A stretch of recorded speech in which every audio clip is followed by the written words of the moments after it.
네, 오늘은 이제 채널톡의 HQBD라고 표현을 하는 거죠, 직무. 예, 맞습니다. 네, 채널톡 HQBD의 문희철님을 모시고 말씀을 좀 들어보도록 하겠습니다. 오늘 저희 시크릿 소사이티에 와주셔서 반갑습니다. 초대해 주셔서 감사합니다. 네, 반갑습니다. 우선 제가 희철님을 알게 된 거는 그 올리셨었던 스레드 글을 보고 네네. 사실은 저랑은 초면인 거잖아요. 오늘 맞아요, 살짝 맞아요. 처음 만났었고, 근데 그런 내용들이 사실 좀 궁금했었어요. 사실 채널톡이라고 하면은 한국에 있는 모든 거의 스타트업뿐만 아니라 대기업까지 다 아는 제품인데 해외에서 고군분투를 열심히 하고 있다는 소문도 사실 들었었고, 저 같은 경우는 이제 미국에서 어느 정도 사업을 일궈 나가고 있으니까 채널톡 미국 팀이랑은 몇 번 커뮤니케이션을 했었던 경험도 있다 보니까 네네. 좀 궁금했었어요. 그래서 채널톡이 분명히 아마 해외에서 고생을 많이 하신 것 같다는 생각이 들었는데 어떻게 하고 계시는지도 좀 궁금했고, 그런 내용들을 한번 말씀을 좀 들어보고 싶어서 연락을 드렸는데 흔쾌히 응해주셔서 우선 감사하다는 말씀을 먼저 드립니다. 네, 저는 연락 주셔서 너무 감사하고요. 네. 그 뭔가 되게 길게 저희의 글로벌 진출에 대해서 특히 미국에 대해서 이렇게 많이 얘기해 볼 기회가 많지는 않았어요. 네. 보통 한 15분에서 30분 정도의 짧은 피칭으로 생각을 많이 하시고 되게 뭔가 굉장한 뭔가 대단한 비결이 있을 거라고 생각을 하잖아요. 네. 사실은 오늘 공유 드리는 거는 저희가 어떤 고민 포인트가 있었고 그 고민을 어떻게 실무적으로 현재 어떻게 풀어 나가고 있는지에 네. 대한 굉장히 날것의 이야기가 될 것 같아요. 네. 그래서 오늘 저는 HQ의 그 사업 개발을 리드하는 입장에서 나오긴 했지만 저희 파운더가 하셨던 고민들, 그 외에 네. 미국 팀에서 하셨던 고민들, 그 외에 저희 동료들의 고민들을 대신 좀 말하는 사람으로서 나왔다. 이렇게 네. 이해해 주시면 너무 감사할 것 같습니다. 너무 좋습니다. 아마 저희 거 보시는 모든 시청자분들한테도 정말 큰 도움이 될 거라고 좀 생각이 듭니다. 아마 요거를 먼저 좀 여쭤봐야 될 것 같아요. 채널톡이 일본과 미국이었었던 것 같은데 지금은 이제 아마 미국 진출에 좀 더 많은 이제 힘을 들이고 있는 거라고 느껴졌는데 네네. 혹시 좀 어떤 이유로 인해서 뭐 미국이라는 나라를 결정을 하시게 됐는지 좀 궁금합니다. 일단 좀 정정을 해보면, 네. 그러니까 틀린 말은 아니에요. 네. 그러니까 일본은 여전히 우리에게 중요한 리전이고, 네. 그 세일즈포스도 보면은 또 슬랙도 물론 슬랙이 세일즈포스기도 하지만 그 일본에서 굉장히 많은 매출을 내거든요. 그러니까 의외로 일본의 IT B2B 사스 시장이 작지가 않아요. 근데 이게 1년, 2년 만에 승부를 볼 수 있는 게임이 아니라 10년 이상의 승부를 봐야 되는 게임인 거고, 저희는 정말 후지산을 마치 오르는 심정으로 열심히 일본을 또 공략을 하고 있고 나름의 소기의 성과를 냈고 거의 현지 기업에 못지않은 시장 PMF를 찾아가고 있는 것 같아요. 그럼 미국은 왜 중요하냐라고 할 때 네. 그 데카콘 밸류에이션, 그러니까 아마 10조 이상의 밸류죠. 네. 한국의 10조 이상의 밸류를 갖고 있는 B2B 사스 회사들은 IT 기업들 대부분 매출의 50% 이상이 북미에서 나옵니다. 그러니까 B2B 사스라고 하는 이 본고장은 미국이고, 네. 그리고 데카콘 이상의 밸류에이션을 받으려면 또 그 정도 이상의 성장을 하려면 네. 미국을 안 갈 수가 없는 거예요. 이 북미 시장을. 그렇기 때문에 이것은 이런 거에 가까운 것 같아요. 당위에 가까워요. 그 마치 우리가 저곳에서 성공을 해야 한다는 것에 가깝고, 그리고 사실 저는 그런 생각 많이 하거든요.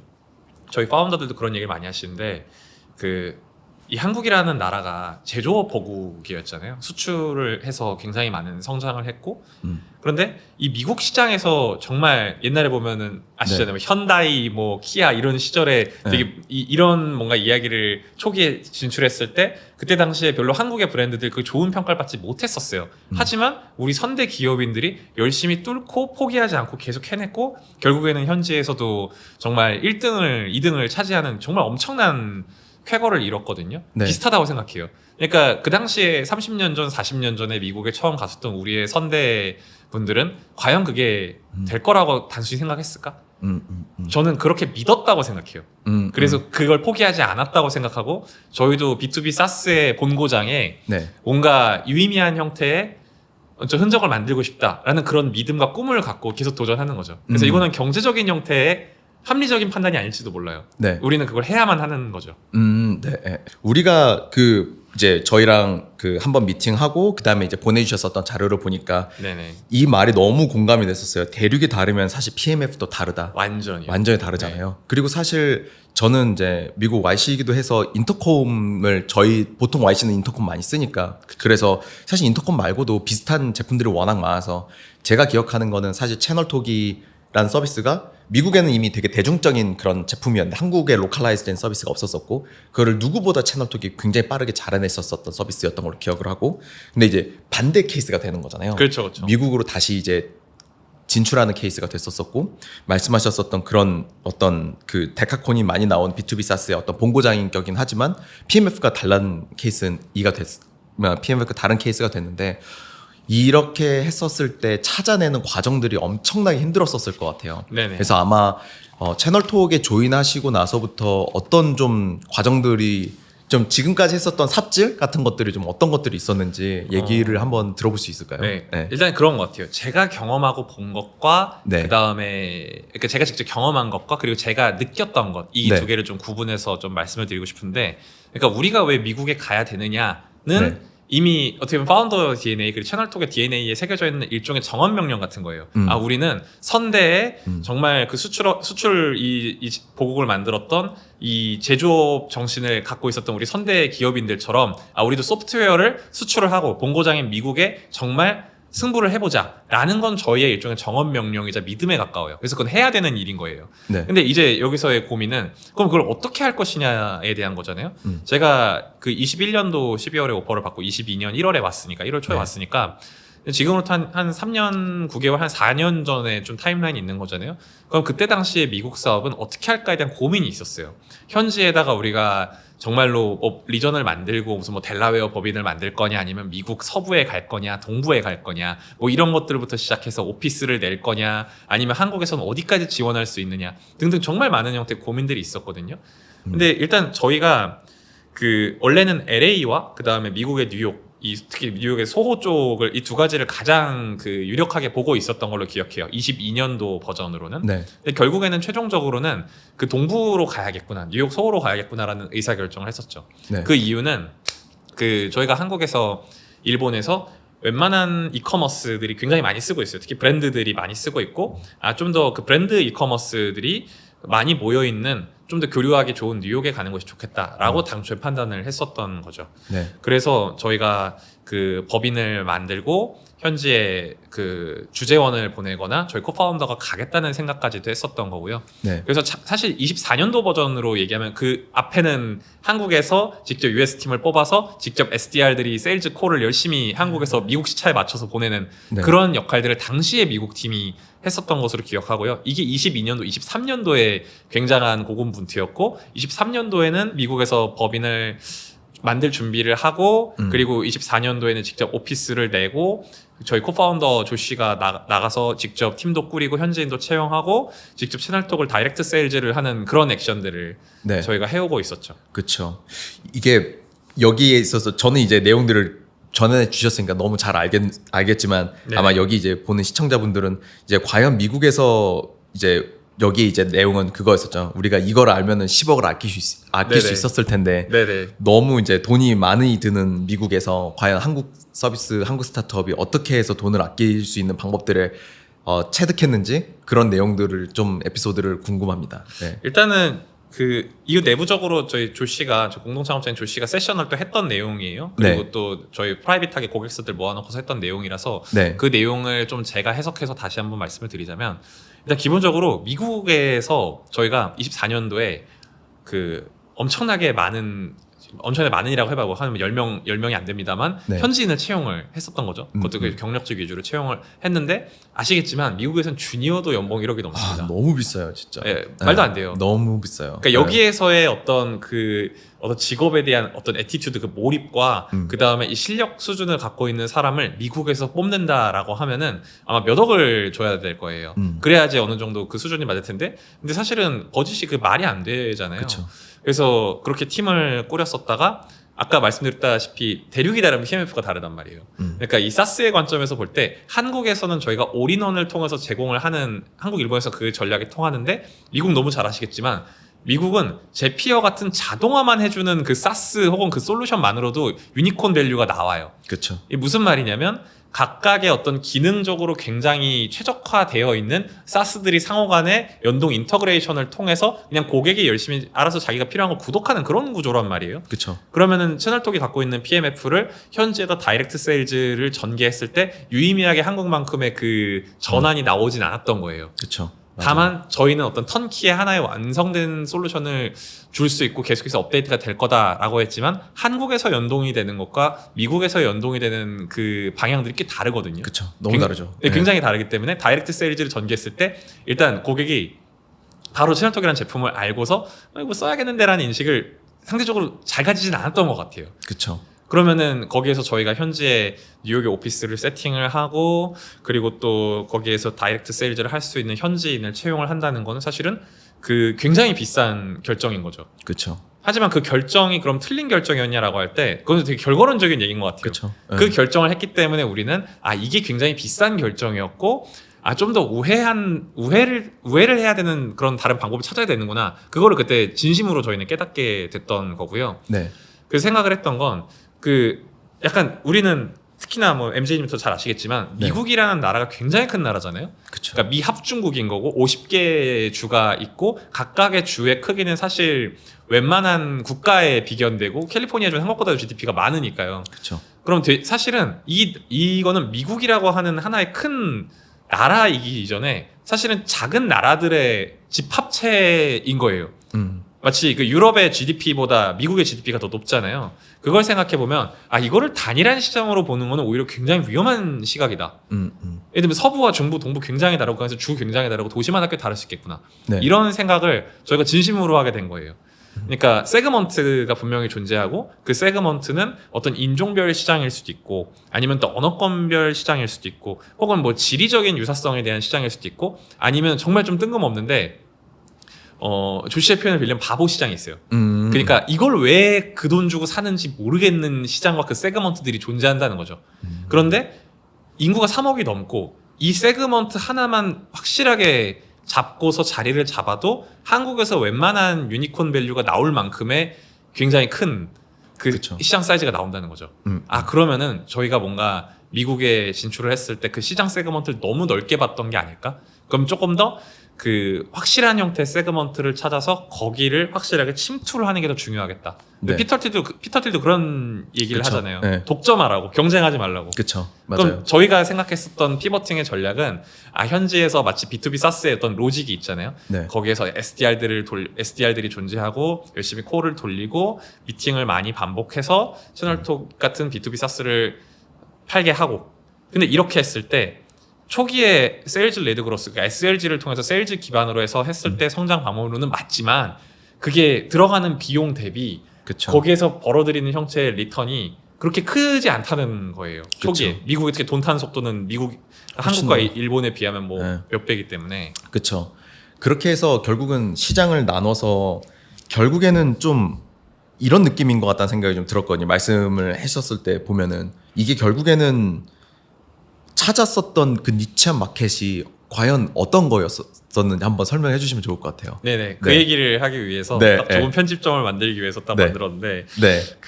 일단 되게 우연히 발견된 건데 약간 좀 국뽕스러운 얘기지만 한국인이었어요. 정확히 한인이었어요. 한국인이 아닌 한인. 그렇죠. 그러니까 네. 미국의 한인이 어쨌거나 체류하고 있는 모든 사람 포함했을 때 미주에 250만 명이 넘게 있거든요. 그렇죠. 그러니까 사실은 한국인의 디아스포라가 굉장히 많아요. 한인 디아스포라가 뭐 중국에도 있다고 하고 일본에 있다고 중앙아시아도 있다고 하는데 단일한 어떤 그 한인 어떤 사회를 이루고 있는 제일 큰 중거 집단은 일본이랑 미국에 있어요. 근데 그쵸. 미국이 더 많죠, 사실은. 그러면은 사실 이 사람들은 한국계 혈통이지만 본질적으로 그냥 미국 국적을 갖고 있는 미국인이거든요. 그렇죠. 그러니까 한인 세그먼트가 작지 않다는 걸 저희는 발견한 거예요. 그리고 그 여러 세그먼트들이 지금 여전히 실험하고 있어요. 근데 가장 최근에 가장 좋은 전환을 만들어내고 있는 건 이 한인 비즈니스 쪽이었어요. 그냥 우리 그 한국인들이 미국에 혹은 캐나다에 이민을 간 역사가 이제 꽤 되잖아요. 그러면은 현지에 뭐 이민 세대들이 반복이 되지만 여전히 한인스러움은 꽤 지키고 있거든요. 그리고 상대적으로 한국어로 소통하는 게 편하시거나 한국어가 가능한 한인분들의 세그먼트도 존재해요. 그러면은 저희는 우연히 이분들을 공략하는 것이 더 좋겠구나라는 생각을 여러 경로를 통해 하게 됐어요. 네. 네. 그래서 일단 결론부터 말하면 여기서 가장 유의미한 형태의 전환이 만들어지고 있다라는 거는 맞고요. 네. 근데 여기에서 두 가지의 좀 큰 사건이 24년도에 발생을 했어요. 네. 저희 입장에서는 미국에서 진짜 다이렉트 세일즈로 현지에 있는 완전 생 미국인에게 파는 케이스도 있었지만 네. 이게 유의미한 형태의 전환을 많이 만들어내지는 당장은 못하고 있었고 하지만 언젠간 되겠죠. 근데 초기에 침투할 때는 그 다시 요약하자면 한인 베이스의 뭔가 비즈니스가 훨씬 더 잘 됐다. 근데 생각을 해보니까 그 두 가지가 있었는데 한국에서 굉장히 유명한 전 세계에서 그 가전에서 순위권에 이르는 모 대기업이 있습니다. 아직은 제가 말씀드릴 수 없는데 네. 그 모 대기업에서 채널톡에 대한 관심이 많았어요. 왜냐하면 B2B 사스로서 글로벌에 진출을 해서 승부를 보려는 회사가 그렇게 많지 않았거든요. 지난 그쵸. 10년을 한국의 IT 역사를 보면 거의 없죠. 거의 네. 없죠. 네. 네. 근데 저희는 데이 원부터 그 채널톡을 영어와 일본어, 한국어 버전을 다 준비했거든요. 그러니까 처음부터 그 꿈이 있었던 거예요. 저희 파운더와 그리고 채널톡이라는 회사는. 네. 그래서 이런 어쨌거나 10년 동안의 고군분투를 통해서 일본에서 유의미한 그 성과를 내고 있었고 여기에 그 뭐 거대한 그 기업의 그 임원분께서 그러니까 좀 리더십께서 관심을 가지셨던 거죠 저희한테. 근데 그러면서 그 되게 작년 초였죠. 그러니까 24년도 초에 그 추운 겨울에 1월에 거의 초로 기억하는데 해가 바뀌고 그때 우연히 저희에게 한번 너희에 대해 소개를 해줄 수 있겠니? 라는 자리가 있었던 거예요. 그러니까 조 씨가 그때 저랑 조 씨랑 몇몇 분들이 가서 그 엄청나게 큰 그 네. 정말 큽니다. 엄청나게 네, 큰 회의실이라고 회의실 아닌 것 같은데 훨씬 큰 것 같은데. 아무튼 회의층이라는 표현이 맞는 것 같아요. 네. 거기에 가서 거기에 그 부사장님과 임원분들 앞에서 채널톡에 대해서 소개를 하는 자리를 하게 되죠. 네. 근데 이게 한국에 너무 큰 법인이니까 그 채널톡과 뭔가 협력 포인트를 한 몇 달 동안 못 찾았어요. 그래서 그럼 차라리 너네 그 미국에서도 그날 온라인으로 피칭을 들었으니까 미국 쪽 법인과의 어떤 찾아봐라. 그게 작년도 한 24년 3분기의 일이었거든요. 네. 근데 그래서 저희가 그 미국 법인에서도 디지털 채널이 있기 때문에 거기서 채널톡을 POC의 형태로 테스트하는 실험을 해보자. 그 실험은 지금도 반복 중입니다. 네. 그래서 거기에서 저희가 POC를 하면서 유의미한 미국 시장에 대한 성과를 조금 어떻게 해야 되는 거에 대한 감을 잡았어요. 네. 왜냐하면 그 가전 기업은 미국에서 굉장히 유명한 회사예요. 그 미국 전체 1등, 2등을 할 정도에. 그럼 거기에서 그 여러 가지 실험들을 온라인에서 반복을 할 거잖아요. 네. 그럼 저희는 그 트래픽을 보고 그 전환이 일어나는 것만 보는 것만으로도 미국의 B2C의 그 구매 전환은 이렇게 일어나는구나. 특히 비싼 것들, 가전은 이렇게 일어나는구나에 대한 감을 좀 잡게 된 거예요. 왜냐하면 거기에 현지에 채널톡을 심어놓고 실험을 하고 온사이트 팝업을 통해서 구매 전환을 만들어내는 여러 가지 작업들 그 외에도 생각보다 미국에서 그 많은 기업들이 AX, DX가 잘 되어 있지는 않아요. AX는 그 AI로 네. 전환하는 AI 어떤 익스체인지 뭐 그런 영역을 AX라고 부르고 네. AT라고도 부르죠. DX는 디지털화 되어 있는 건데 상대적으로 그 미국과 일본에서 AI와 디지털에 대해 미국과 일본 특히 미국에서 그 초대 기업들은 그 디지털 전환을 서두르고 있지만 아직까지는 네. 잘 일어나지 않은 영역도 존재합니다. 상대적으로. 네. 그러면 들었던 생각이 그러면은 현지에 그 온라인 구매 전환을 만들어내는 실험, 그 다음에 CS 채널에서의 그 굉장히 아날로그적인 면이 없잖아요. 뭐 전화를 아직까지 100% 한다든가. 네. 그 채널톡이 지금이야 전화 기능을 갖고 있지만 처음에는 한국과 일본에서 그 채팅 상담을 통해서 상당 부분의 CS를 대체를 해왔잖아요. 네. 그 효율을 높여왔잖아요. 그렇죠. 그런 접근들을 여기에서 실험을 해볼 수 있겠구나라는 생각을 했던 거예요. 특히나 아까 그 한국계 초대 기업 미국에 있는 것도 그렇지만 한국계에서 그 미국에 진출했던 그 중견 기업들도 존재해요. 네. 근데 거기에서 미리 존재했었던 분들이 기본적으로 오프라인 채널에 굉장한 강점을 갖고 있거든요. 네. 그렇기 때문에 현지에서 살아남고 정말 잘 해온 거겠죠. 저는 진짜 정말 대단하고 위대하다고 생각해요. 이제 어떻게 그걸 그러니까요. 했을까? 네. 네. 그런데 그분들이 디지털 리터러시가 높지가 않아요. 그러니까 오히려 어떤 거냐면 저희가 그분들의 온라인 웹에서 일어나는 일들을 직접 관찰할 기회를 가지면서 조금 더 구매 전환을 만들어내거나 아니면은 CS 채널을 조금 더 채널톡이 갖고 있는 디지털과 AI에 대한 관점을 녹여내는 것만으로도 와우 모먼트가 나왔던 거죠. 네. 네. 네. 그러면 이게 그렇게 생각을 해보면 어떨까요? 네. 지금 이제 말씀해주신 걸로 이제 해석을 했었을 때 판단이 드는 거는 결국에는 한국에 있는 뭐 대기업이든 중견기업이든 미국이라는 그 큰 시장에 진출을 해 있거나 하려고 노력을 할 텐데 네네. 이 고객을 전환시키는 과정에서 디지털 영역이 굉장히 미니마이즈 돼 있었고 이거를 넓히고 싶은데 디지털에 대한 어떤 경험이나 어떤 디지털 리터러시라고 하는 부분이 높지가 않기 때문에 이런 거에서 파트너를 찾고 있는 상황에서 여기가 어떻게 보면 거기에서 PMF가 좀 찾아지고 있는 것 같아요. 그쵸. 여기서 네. 찾아지고 있다는 거 의미는 고객이 돈을 낸다는 겁니다. 그렇죠, 맞아요. 그러니까 예를 들면은 이런 거예요. 미국 시장에서 우리가 과연 한국 돈으로 1억이 넘는 돈을 과연 받을 수 있느냐? 현지의 세그먼트의 그냥 보통의 그 어나니머스 미국인 대상으로 할 때 굉장히 어려울걸요? 그렇죠. 근데 여기선 나와요. 이게 정말 특이한 게 그 업체들도 분명히 왜냐면 이게 제 옛날 생각이 나고 그런데 그 업체들도 분명히 현지에서 잘하는 애들과 해봤을 거예요. 맞아요. 근데 성과가 안 나왔을 거예요. 맞아요. 그 이유는 과연 뭐였을까요? 저는 이게 좀 너무 국뽕스러운 얘기인데 네. 저는 한국 사람들이 진짜 성실하다고 생각하거든요. 그럼요. 네. 그러니까 좀 극단적으로 얘기하면 저는 과연 제품의 해자라는 게 과연 그렇게 큰가에 대한 생각을 해요. 그러니까 무슨 말이냐면 그 진짜 뭐 그 특정한 제품의 해자가 있다라고 하는 거는 진짜 뭐 세일즈포스처럼 전 영역을 아우르는 거대 제국을 만들었거나 근데 그거 하루아침에 생긴 거 아니죠. 몇십 년에 걸쳐 만들어진 거죠. 근데 사실은 그 미국에서의 B2B 사스들은 제가 계속 관찰을 해봤을 때 어떤 하나의 국소적인 영역에서 미칠 듯한 뾰족함이 있는 거예요.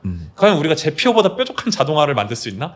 어렵죠. 어려워요. 네. 그럼 메일챔프보다 훨씬 더 좋은 형태의 이메일 마케팅을 할 수 있나? 그것도 거의 어렵죠. 그거 어렵죠. 네. 그럼 이런 생각을 해야 돼요. 그럼 그 어떤 하나의 제품이 그 한국과 일본에서 나온 B2B 사스 중에 메일침프와 그 제피어와 그 외 엠파랭과 이런 걸 다 합친 프로덕트가 있나? 없죠. 애매해요. 그러니까 네, 조금씩 국소적인 건 있지만 네. 현지에서 훨씬 더 뾰족한 게 존재한다는 거고 그러니까 그런 플레이어들은 존재해요. 그 제품적으로 굉장히 뾰족한. 그쵸. 그런데 그 B2B 사스를 구독하는 관점에서 미국에 있는 현지의 분들은 물론 굉장히 잘하시는 분들이지만 되게 종합적으로 그 문제를 보고서 어떻게든 우리가 해결한다라는 그런 되게 말하자면 정말 거북선 정신이 있는 그쵸. 그 정주영 회장님의 그런 배 하나 우린 이런 걸 만든 사람들이다라는 네. 그런 헝그리 정신도 없었던 것 같아요.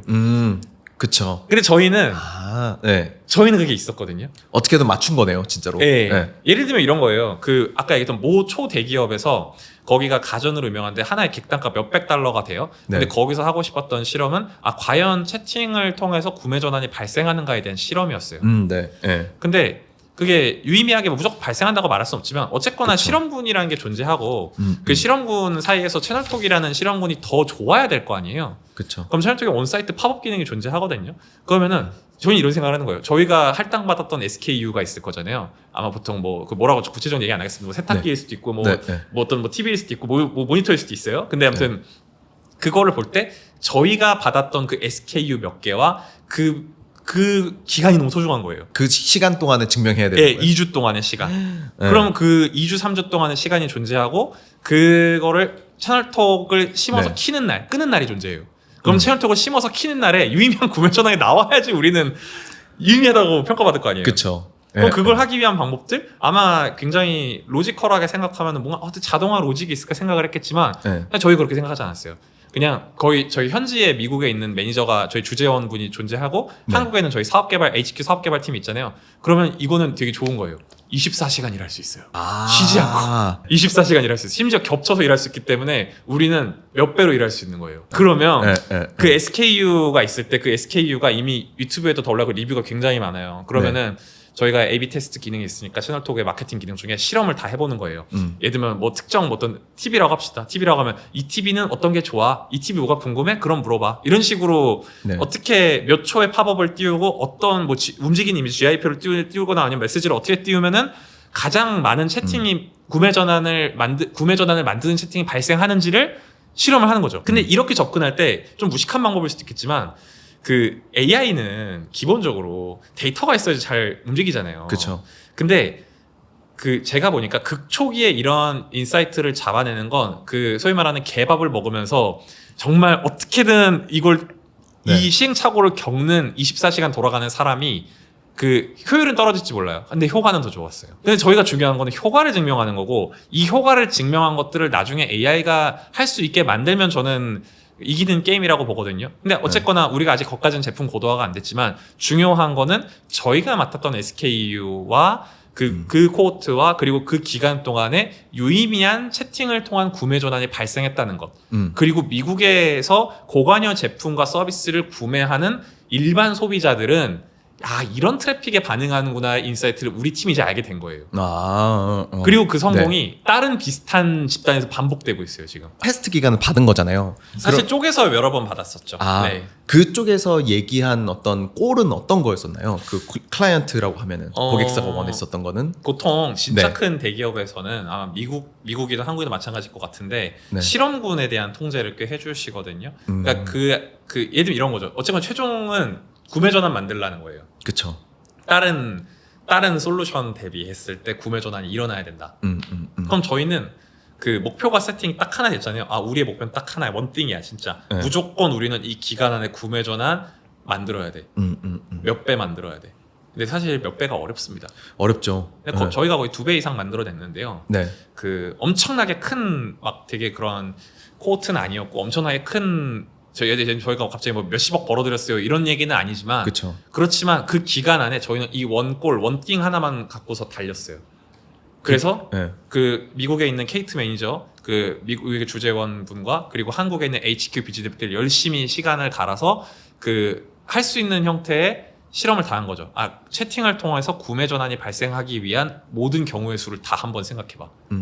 하면서 직접 그 어떤 배너도 만들어 보고 그 다음에 어떤 노출 시간도 조절해 보고 그 다음에 채팅까지 이어지는 그 퍼널에 대해서도 어떻게 하면 더 최소화시킬까도 생각해 보고 그리고 저 미국에 계신 고객들에게 팔고 있지만 그 BPO라 그러잖아요. 비즈니스 프로세스 아웃소싱 해주는 네. 그 기업들 그 CS 하시는 분들은 다른 나라에 있어요. 그쵸. 그분들한테 교육도 직접 진행을 하고 그러면서 어떻게 하면은 이 굉장히 다른 이 대륙이 다른 밸류체인을 네. 속에서 미국의 소비자들에게 이 몇백 달러짜리 몇천 달러짜리를 팔 수 있을까? 네. 그 생각을 했던 거예요. 그 실험 기간 몇 주 동안에 어떻게든 성과를 내기 위해. 그 2주 동안 성과를 내기 위해서 지금 이제 희철님께 생각하셨을 때 가장 크리티컬하게 중요한 모멘트라고 부를 만한 것은 어떤 것들이 좀 있었을까요? 일단은 움직여야 됩니다. 무슨 말이냐면 그 채팅 상담을 그러니까 구매를 부르는 채팅 상담을 만들기 위해서 온사이트 마케팅을 띄우는 걸 얘기했었잖아요. 네. 근데 A/B 테스트를 해봤을 때 가장 유의미했던 건 3초 이내 노출을 하면서 그 제품에 관련된 리뷰나 좀 궁금해할 만한 포인트들을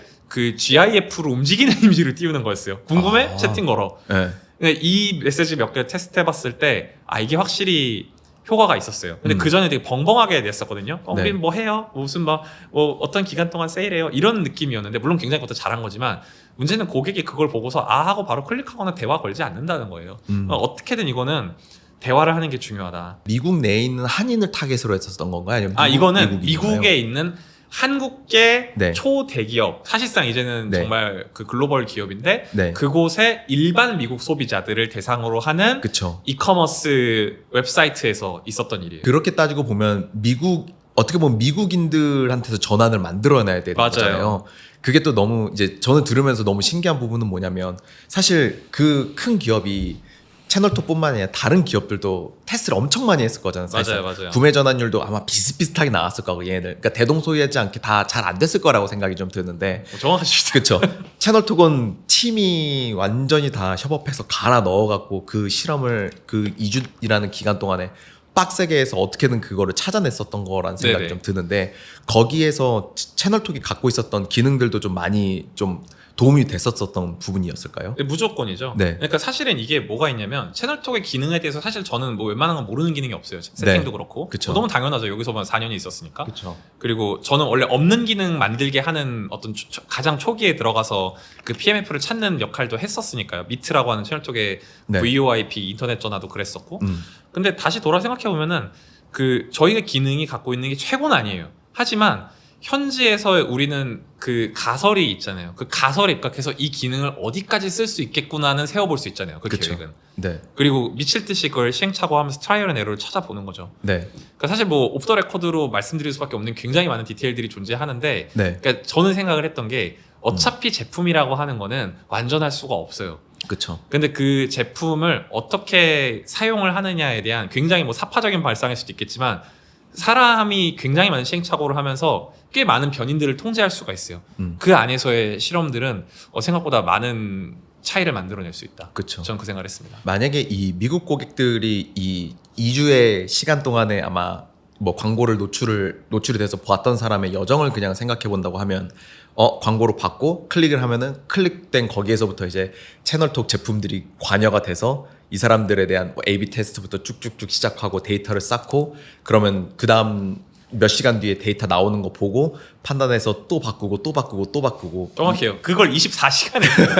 24시간 하면서 케이트 매니저도 세팅 보고 자다가 일어나서 제가 보고 네. 그 또 제가 좀 좋은 습관 중에 하나가 늦게 자는 습관이 있거든요. 그럼 네. 미국의 동부랑 타임존이 맞아요. 그러네요. 네. 그래가지고 그렇게 가고 또 아침에 9시 반에 회의를 하면 좋은 게 네. 그 현지에서는 퇴근할 시간이에요. 그쵸. 퇴근 1시간이거나. 그래서 계속해서 이렇게 네. 그 좀 대책 회의하면서 물론 아직 저희가 시행착오를 겪고 있습니다만 네. 그래 좀 알게 됐어요. 이렇게 하면은 일반 미국 소비자들이 반응을 한다. 이제 결국에는 그렇게 해서 2주의 시간이 지났고 고객사들은 어떻게 보면은 지금 이제 그 고객사가 테스트했었던 수많은 이전에 있는 케이스 스터디에 비해서 2배가 넘는 구매 전환율을 만들어낸 거잖아요. 네네. 그러면 이제 그쪽에서의 넥스트 스텝은 이제 뭘로 보고 있는 건가요?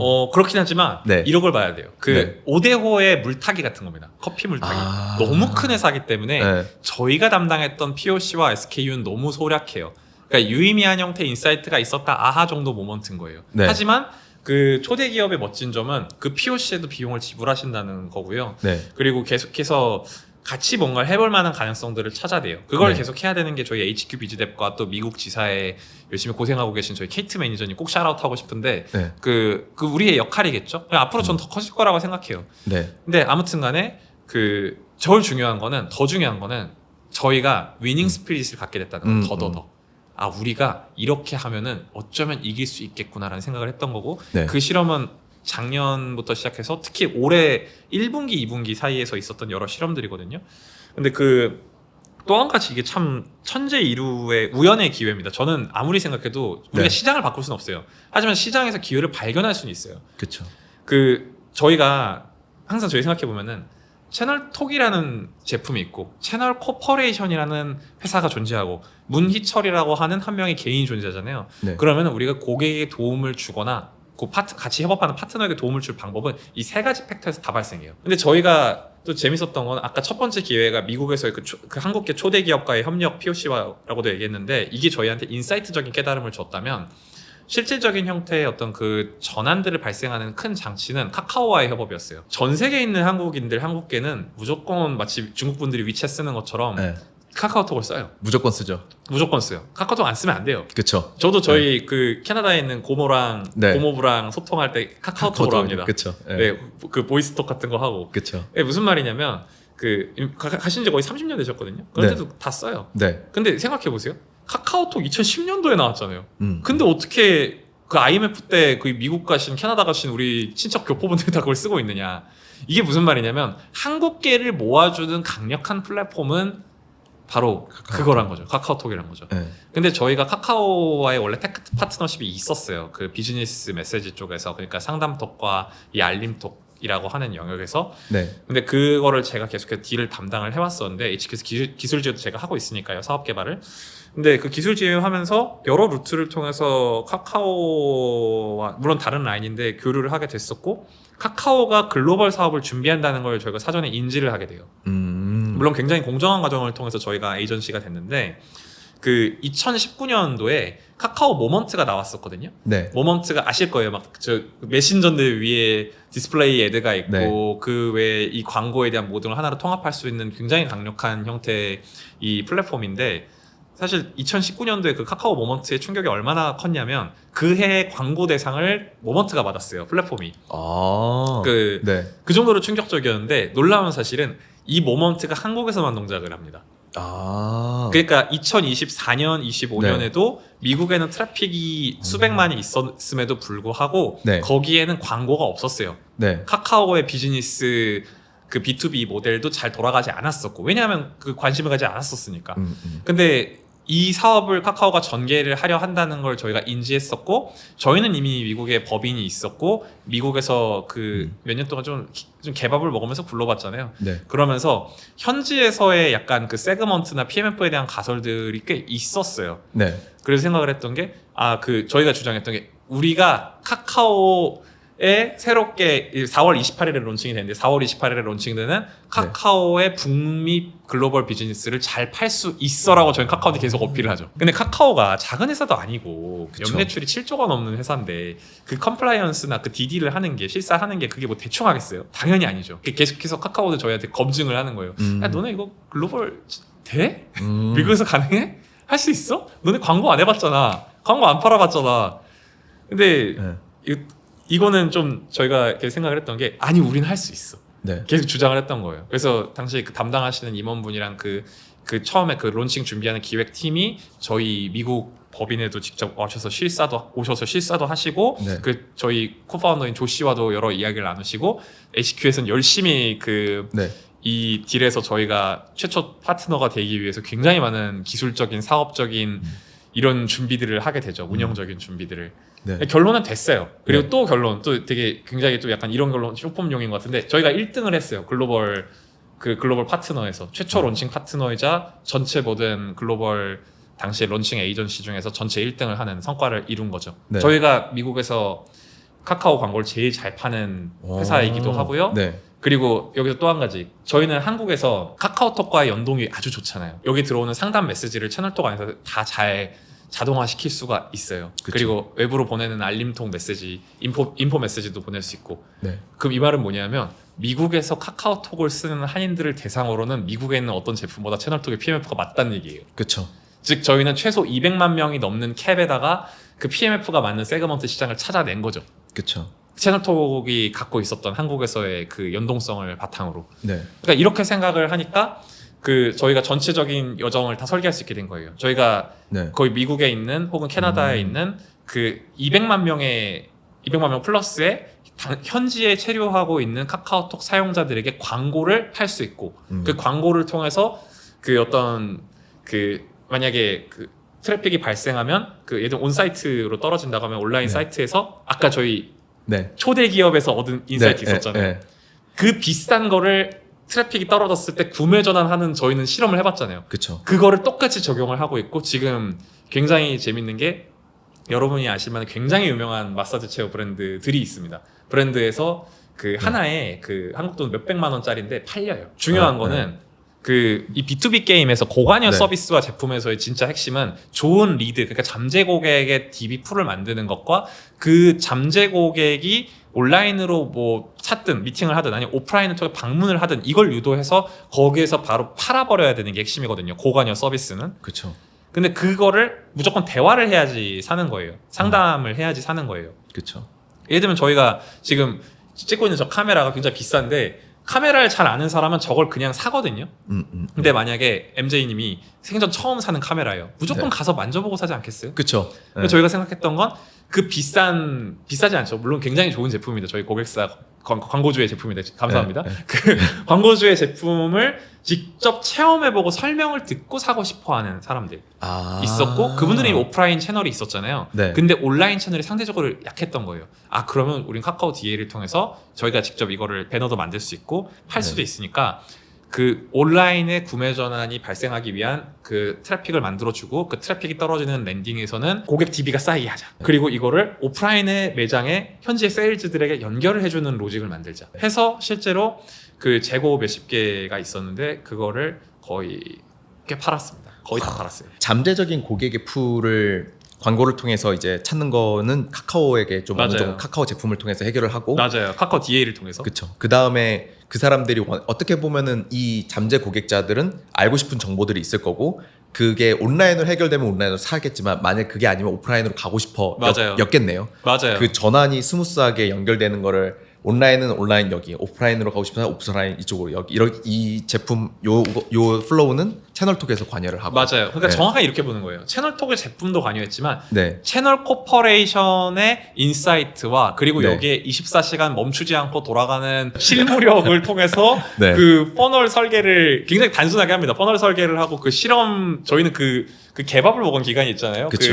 그 초대 기업에서 실험을 하면서 그거에 비하면 이건 쉬운 거예요. 물론 그쵸. 쉽진 않지만 네. 해볼 만한 게임인 거예요. 그쵸. 그렇게 했을 때 구매 전환이 생긴다.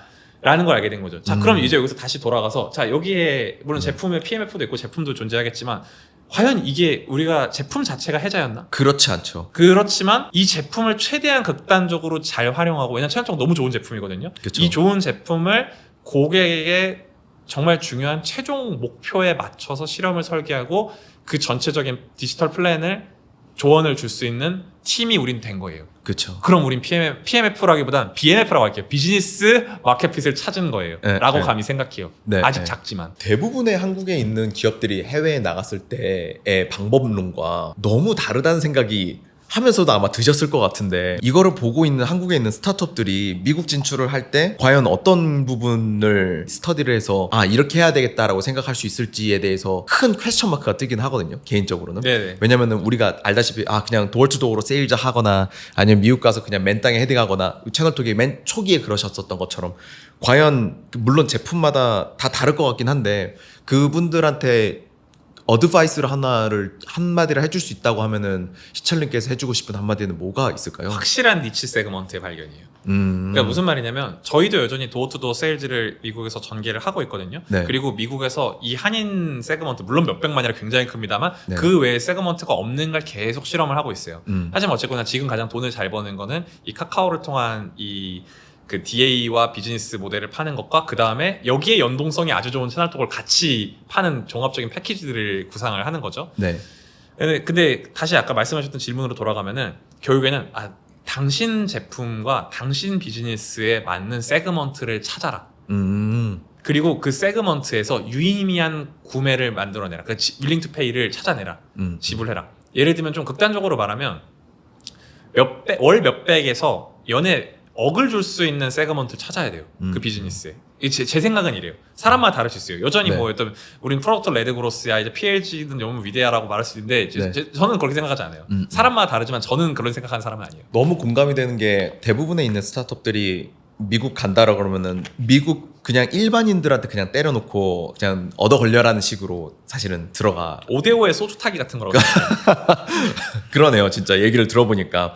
그러면 지금 어떻게 보면은 이 시행착오를 다 겪고 나서의, 어떻게 보면 이제 채널 코퍼레이션으로서의 미국 시장 진출에 대한 어떤 랜드스케이프 뷰가 달라졌을 거라는 생각이 좀 들거든요. 네네. 지금은 이제 내부에 전개하는 것들에 대한 정해진 방향성이 물론 있을 것 같고, 아직 정해지지 않았지만 뭘 모르는지 모르는 영역들도 있을 것 같은데, 정해진 방향성은 딱 이 방향은 우리가 맞는 것 같아라고 하는 부분들은 어떤 것들이 있고, 이 방향은 이제 우리가 앞으로 찾아가야 될 부분들인 것 같아라고 하는 부분을 나눠보면 뭐가 있을까요? 제품은 여전히 중요하다 음. 라는 게 명확한데요. 근데 우리가 자꾸 주화입마하면 안 돼요. 그러니까 자꾸 네. 본질을 호도하면 안 되는 게, 네. 제품이 존재하는 이유는 네. 제품의 존재 이유는 고객의 문제를 해결하기 위한 거거든요. 근데 고객의 문제를 해결하는 방법이 제품도 존재하지만 제품 외적인 것도 존재해요. 비즈니스 인사이트도 있는 거죠. 그러니까 무슨 말이냐면, 그 고객의 문제를 풀어주는 회사가 되면 되는 것 아닌가? 가령 예를 들면, 그 한국이 물론 굉장히 큰 나라입니다만 GDP 기준으로 그 미국이 저희보다 훨씬 크잖아요. 한국보다 한 20배는 크니까, 전체적 미주를 봤을 때. 그러면 고객이 원하는 거는 채널톡이라는 제품 자체를 구독하는 게 아니라 미주 시장에서 성공하기 위한 인사이트, 혹은 일본에서 성공하기 위한 인사이트를 저희를 통해 얻고 싶은 거예요.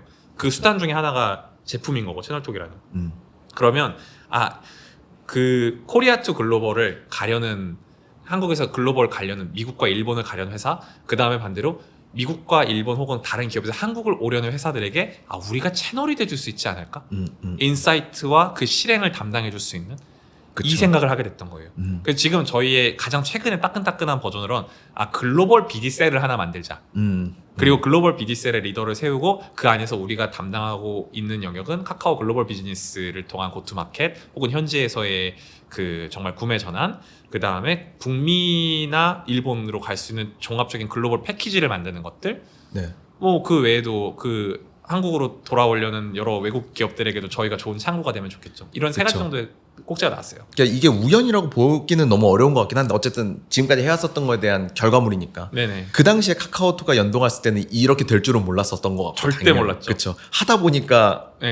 이렇게 됐었던 어떤 우연의 일치라고 봐야 될까요? 아니면 과거에 우리가 했었었던 수많은 노력과 시행착오에 대한 결과가 결국에는 쌓이고 쌓여갖고 이 어떤 하나의 좋은 컨버전을 만들어낸 것 같다는 생각이 좀 들기도 하네요. 저도 동의하는 게 예를 들면 저희가 카카오 디스플레이 애드랑 연동이 되는 건 아니잖아요. 그쵸. 참고로 그 모먼트도 아니에요. 별도의 DSP로 광고 상품으로 돌아가거든요. 북미에서는. 그래서 한국이랑 로직도 다 달라요.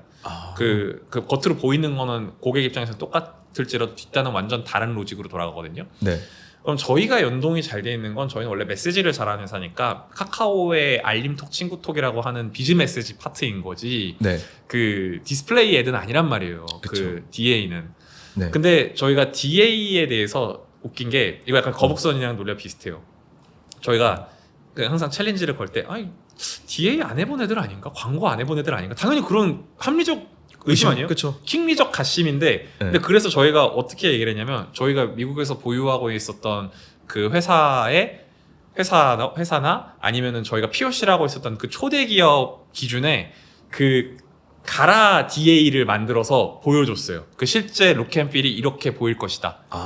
근데 이걸 왜 보여드렸냐면 우리가 현재 POC를 하고 있고 우리가 미국에서 확보를 할 것으로 추정되는 그렇게 예상되는 고객의 광고를 우린 이렇게 만들어서 디스플레이 틀어줄 수 있다. 네. 이거를 딱 보여주는 순간 이게 사람이 말보다 그 그쵸. 보여주는 순간 하는 순간이 있거든요. 네. 제가 지금 아직 오프 더 레코드 너무 많아가지고 말 못 드린 게 있는데 네. 제가 오늘도 그거 좀 보다가 갔어요. 네. 보는 순간 와 진짜 이거 룩앤필 장난 아니다 싶은 게 있어요. 네. 근데 세상에 아직 4월 28일 이전에 카카오 광고가 북미에 없었으니까 아무도 그거에 대한 룩앤필에 대해서 잘 모르잖아요. 고객도 모르고 그쵸. 그리고 카카오에서 글로벌 준비하시는 분들도 어떤 개별 광고주별로 그 디스플레이 룩앤필을 다 만들지는 않았을 거 아니에요. 그쵸. 저희는 되게 무식한 방법인데 저희의 잠재 고객사라고 예상되는 그 회사의 주요 서비스와 제품별로 디스플레이 애들을 소재별로 다 만들어봤어요. 네. 그리고 딱 보여주는 순간 괜찮은데? 네. 얘네 잘 만드는데? 가 된 거예요. 근데 제가 보니까 저희의 핵심 역량은 그 잘 만드는 것과 잘 파는 영역 두 가지가 있다고 보는데 제가 볼 때 미주 시장에서 저희의 핵심 역량은 잘 파는 거에 있는 것 같아요. 잘 판다라고 하는 거는 그 아마존식으로 말하면 정말 커스터머 옵세션이라고 하네요. 그 네. 고객 집착하는 그쵸. 거. 저희는 커스터머 드리븐이라고 부르는 미칠 듯한 고객에 대한 관찰과 그 시행착오들. 네. 그거라고 봐요. 예를 들어서 미국에 그렇게 수많은 개밥 먹기와 그런 수많은 어떤 시행착오들을 진행을 하고 나서 채널 코퍼레이션을 회사로 놓고 보면은 엄청난 경험들이 쌓이는 거잖아요. 네네. 이게 한국 시장에도 적용되는 부분들이 좀 생기나요? 저는 된다고 봐요. 네. 왜냐하면 사실은 이게 아까 말씀하셨던 그 우연의 일치일 수도 있겠는데 여러 사건들을 통해서 계속해서 누적된 암들이 있거든요. 네. 인사이트가 있어요. 그 인사이트는 채널 코퍼레이션의 조직에 온전히 쌓여 있는 거고 그 4년 동안 제가 온전히 경험한 내용이기도 해요. 네. 그러니까 리전의 그 어떤 지역별 특이성도 존재하지만 그 디지털 경험 자체에 대한 보편성도 존재하거든요. 그쵸. 그래서 실제로 몇 개 좀 적용해봤을 때 돌아가요. 여기서 했었었던 삽질이 여기서도 그래도 통하고 연결되는 부분들도 있고 하니까. 분명히 존재해요. 네, 예를 네, 들면 저는 제가 만약에 한 뭐 10년 후에 할지 30년 후에 할지 뭐 안 할지 모르겠는데 네. 제가 만약에 제 도메인을 골라서 창업을 하거나 새로운 거 한다라고 하면 전 높은 확률로 B2B를 할 것 같거든요. 네, 내지는 네. 되게 고관여 B2C를 할 것 같아요. 네. 그 이유는 제가 여기에 인사이트가 있기 때문에 그쵸. 그 아는 만큼 당연히 보이는 거고 그게 또 강점이 되는 거니까. 그래요. 맞아요. 재밌네요. 희철님께서 생각하시는 그 물론 이제 올해가 아직 이제 Q4가 이제 남았긴 했습니다만 네네. 올해 안에 목표가 지금 되는 것들이 있을까요? 회사 내에서 희철님께서 바라보시는? 저는 채널톡의 HQ의 BD거든요. 네. 그러니까 무슨 말이냐면 글로벌 섹터는 제가 담당하고 있는 영역의 일부예요. 네. 네. 물론 특정 기간 동안 개밥을 같이 먹으면서 네. 고군분투하지만 굉장히 다른 기술 제휴의 영역도 존재하고 어떤 엔터프라이즈 그 큰 딜들 정말 한국의 중견 혹은 초대 기업들과의 딜들 네. 그 외에 뭐 네이버나 카카오와 같은 이런 되게 관계들 대관까지도 제 영역에 있거든요. 네. 그러면은 제일 중요한 거는 저는 이 생각을 해요. 셰리 샌드버그가 그 CEO로서 페이스북에 레거시를 남겼던 것처럼 채널톡의 비즈 대비 원래 빵명이었어요. 제가 첫 번째 채용이었고 지금 어느 팀이 5명이 됐고 올해 내년까지 계속 채용을 늘려야 되는데 이 레거시를 구조를 만들고 싶은 거예요. 그 구조 기반을 닦은 사람으로 기억되면 저는 굉장히 행복할 것 같아요. 좋은 팀과 구조 만들고 좋은 사람 채용하고 그런 게 올해 저의 목표입니다. 이거를 보시는 시청자분들 같은 경우는 결국에는 희철님이 나한테 줄 수 있는 인사이트가 이제 그러면 이 사람이 채널톡에서 한 수많은 어떤 경험들 이해했어. 그 다음에 그러면은 내가 이 사람한테서 어떤 걸 배울 수 있지? 이런 것들을 사실 많이 볼 거라고 생각이 들거든요. 보통 대부분의 시청자들이 댓글을 다는 이유는 나 너 그거 한 거 방법 알려줘 이런 식으로 해서 저희가 GPT 써갖고 보내드려요. 매니챗 통해서 하는 거. 네. 네. 그래서 아마 그 시철님께서의 과거의 커리어가 창업을 하셨었고 그래서 그러니까 BD 쪽으로 넘어왔었고 BD 쪽에서 커리어에 대한 어떤 관점이나 이런 것들이 남다른 인사이트가 있을 거라고 좀 생각이 들거든요. 사실 BD라는 것을 알고 지원을 하는 거와 이 BD에 대해서 업무를 정확하게 이해하고 있는 거랑 사실 좀 다른 영역일 것 같아갖고 만약에 BD라는 직무에 대해서 궁금해하거나 이렇게 되고 싶다라고 하시는 어떤 20대 초반의 사람들한테 해줄 수 있는 어떤 어드바이스 같은 것들을 해본다면 어떤 얘기들을 좀 해볼 수 있을까요? 일단은 사업 개발은 말 그대로 사업 개발하는 사람이거든요. 네. 저는 몇 가지 버전으로 설명을 하는데 일단 첫 번째로 회사 안에서 하면 사업 개발이고요. 밖에 나가서 하면 창업입니다. 네, 일단 이 얘기를 좀 드리고 싶고 그 다음에 사업 개발의 본질적인 속성은 그 불확실성 하에서 네. 기회를 포착해서 그거를 확실한 성과로 만드는 일련의 과정과 결과라고 생각합니다. 좀 쉽게 얘기하면 0에서 1을 만드는 거고요. 없던 것에서 있게 만들어서 그걸로 돈을 버는 거라고 생각해요. 이렇게 저는 정의하고 싶은데 지금이 유사일의 가장 불확실성이 높은 시대예요. 무슨 말이냐면 우리가 어릴 때 전쟁 난다라고 하면 아무도 안 믿었거든요. 근데 지금은 국가가 전면전이 발생합니다. 이스라엘과 가자에서의 전쟁이 있고 팔레스타인 간에 그리고 뭐 진짜 뭐 이란에 대해 폭격이 발생하기도 하고 그리고 우크라이나와 러시아가 전면전을 하기도 하고 심지어 그 전쟁은 끝나지 않고 있죠. 근데 우리가 그 불과 한 10년 전만 해도 국가 간 전면전은 없어. 이제 막 이제 국방비는 다 어떤 테러와의 전쟁이야. 이런 얘기만 했었단 말이에요. 그리고 무슨 세계는 FTA가 있고 WTO 체제로 연결되어 있고 자유무역이 앞으로 더 커질 거야라고 했는데 지금 어떻게 돼 있죠? 블록 경제처럼 계속해서 권역화되고 있어요. 그리고 AI, 젠 AI라고 하는 것이 탄생하고 나서 지금까지 있었던 모든 기술 혁명에서도 가장 많은 형태의 그 정말 확산이 일어나고 있어요. 그 예를 들면 기술 수용 확산 곡선 보면요. 다른 거는 이렇게 기울기가 이렇게 가거든요. 지수함수 같은 느낌으로 이렇게 간다면 1이에요. 젠 AI는. 그쵸. 말도 안 돼요.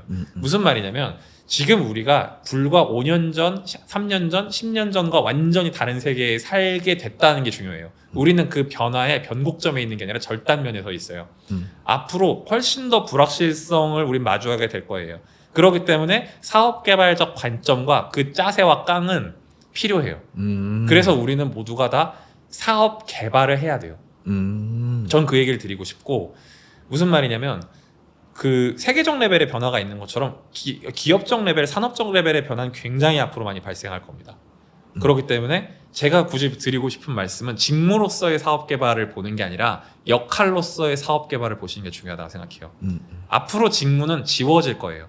역할만 남을 거예요. 젠 AI 시대에서의 이게 어떻게 질문이 될지 모르겠습니다만 저희들도 사실은 굉장히 많이 바뀌었거든요. 젠 AI가 나오고 나서부터 처음부터 일하는 것들이 완전히 180도 바뀌었다고 해서 사실은 과언이 아닐 정도인데 심지어 저희는 자동 매매도 AI가 만들어주거든요. 네네. 완전히 바뀐 케이스로 살고 있는데 네네. 그 삶에 적용해 보면은 지금 모든 사람들이 어마어마하게 바뀐 삶을 살고 있겠지만 시철님께서 느꼈을 때 개인적으로나 아니면 회사적으로나 뭐 채널톡에 채널 코퍼레이션에 소속돼 있는 사람으로서 놓고 봤었을 때 어떤 부분에서 좀 큰 차이점들이 좀 느껴지시나요? 저는 참고로 B2B 사스에 대한 굉장한 옹호자이자 네. 그리고 굉장한 이 안에서의 그 홀더 같은 사람이거든요. 네. 그런데 그 약간 옛날에 그런 게 있었어요. B2B 사스들은 SI를 되게 좀 이상하게 낮게 봤어요. 예를 들면 그거 SI 아니야? 라고 하면 제 속으로 드는 반감은 SI면 안 되나? 어차피 돈 버는 건데. 네, 돈 버는 건데. 그 반대로 말하면 SI를 젠 AI를 더 빨리 할 수 있는 시대가 됐거든요. 그렇죠. 혹은 그 SI를 한다는 게 사실 온프레미스에 그러니까 폐쇄형으로 그냥 서버에다 뭘 한다는 얘기가 아니잖아요. 말 그대로 맞춤형으로 개발을 해준다는 거지 프로젝트 단위로. 네. 그러면은 역설적으로 말하면 아까 얘기했던 고객 집착의 관점에서 볼 때 고객 커스터머 드리븐 관점을 볼 때 고객이 원하는 걸 해주면 짱인 거 아닌가? 라는 생각을 하는 거예요. 네.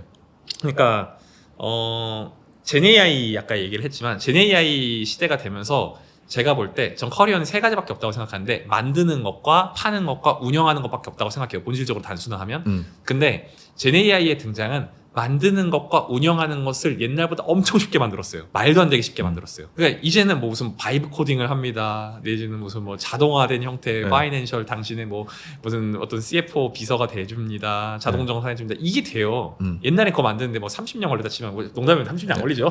굉장히 오래 걸렸다면 지금은 막 딸깍이 되는 시대가 됐어요. 근데 파는 거 극단적으로 말하면 이렇게 말씀드리고 싶은 게 자 예를 들면은 MJ님이 저한테 무기를 사야 돼요. 제가 MJ님한테 K9 자주포를 한 500대 팝니다. 자동 매매로 GenAI한테 살까요? 절대 못 사죠. 못 사죠. 왜 못 사죠? 결국에는 구매 전환의 최종 결정권자는 AI가 아니라 아직도 사람일 거란 생각이 좀 들거든요. 정확해요. 기업이어도 사람이고. 정확해요. 네. 저는 정확히 그 믿음이 있어요. 여전히 중요하고 위험하고 이런 많은 것들은 사람이 최종 책임을 져야 된다. 판다는 것의 본질은 그것이다. 예를 들면 저는 저한테 예를 들면 500만 원짜리를 저한테 산다라고 했을 때 저는 그 500만 원을 파는 사람으로서 책임을 지는 사람인 거예요. 그 서비스와 제품에 대해서.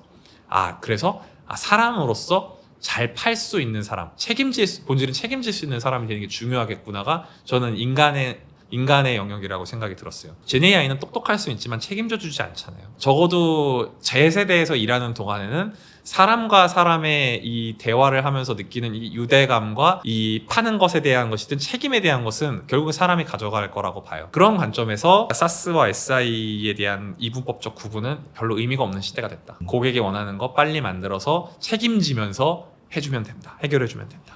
좋은 말씀이시네요. 그거 근데 진짜 이해돼요. 왜냐면 저도 혼자 세일즈 북치고 장구치고 다 하고 있는 상황인데 저희는 완전 고관여 제품이다 보니까 왜냐면 저희가 만나는 사람들은 다 거의 다 기관들이란 말이에요. 그러니까 기관들이 다 영국 보통 이제 파이낸스 리터처가 매우 높은 그러니까 파이낸스를 너무 잘하는 도시들 있잖아요. 딱 5개 도시예요. 두바이, 뉴욕, 홍콩, 싱가포르, 런던. 딱 이렇게 5개 도시에 있는 사람들과 콜을 거의 한단 말이죠. 결국 그 사람들은 내가 코드는 AI로 만들었지만 그 사람들은 나를 보지 않으면 절대 못 사는 거죠. 그쵸. 안 사는 게 아니라 못 사는 거예요, 진짜. 그래서 결국에는 맨날 콜하고 새벽에도 말씀하셨던데 동부 시간 12시면 땅따랑 열리잖아요. 그러면 동부 시간에 맞춰서 또 걔네들도 출근하니까 걔네들 다 트레이딩 데스크 애들 이런 거 쓰고 있거든요.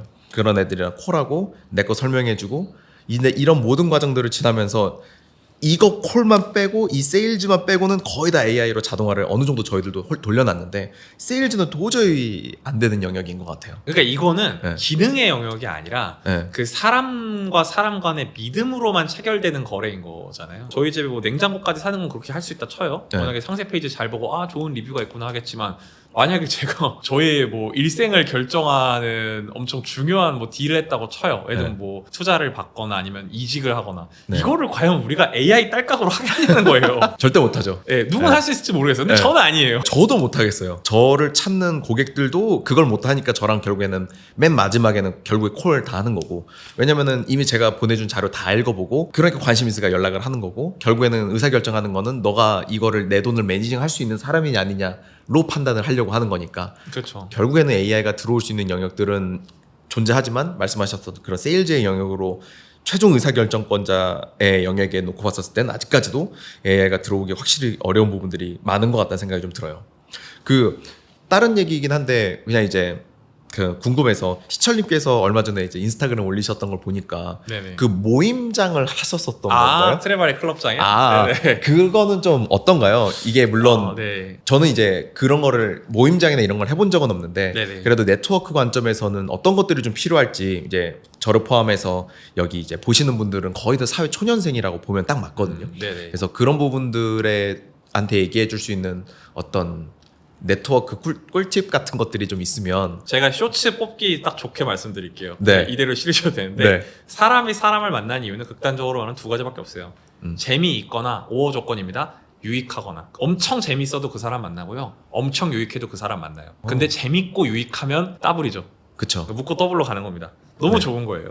그러니까 뭔 말이냐면 제가 모임을 하는 이유는 제가 재밌거나 저한테 유익하거나 해서 하는 거거든요. 네.